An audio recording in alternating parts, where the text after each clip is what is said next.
The IEA view is now much closer to OPEC's kind of long-held, very bullish, very aggressive growth view.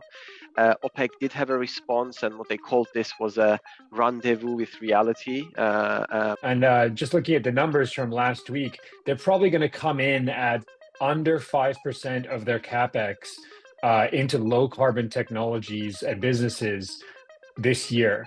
That is a dramatic shift, and that is particularly from the most aggressive European energy major in the energy transition just a couple of years ago. In fact, there's only one example of any year with crude oil down 10% and copper actually being up like this, and that was 2020 because of the major distortions. So macro big picture from a top-down commodity guy, with everything we're pointing out about electrification and decarbonization and those trends, macro is, copper's probably going to go up. I will note, since you mentioned the S&P 500, one of the best performing stocks in the S&P 500 this year is First Solar, up about 50% year to date. It's in the top 10%, so it's not as doing as well as some of those often cited AI names, but Solar's had a pretty good year, certainly better than the oil and gas names. There's one area in which we disagreed, and that was that their call for AI data center power demand.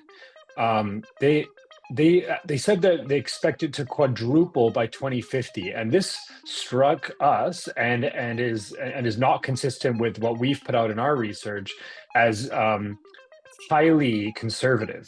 An only quadrupling of data center power demand by 2050 is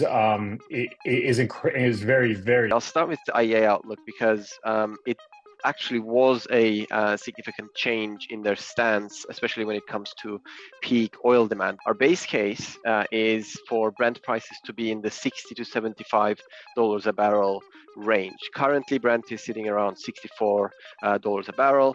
Our fair value model that when we updated about a month ago suggested a fair value around $67 a barrel. So we are assigning a probability of 45% for this base case scenario. Also, very importantly, the other scenario that we have is called the loose fundamentals scenario, where Brent price is in the $50 to $60 a barrel range.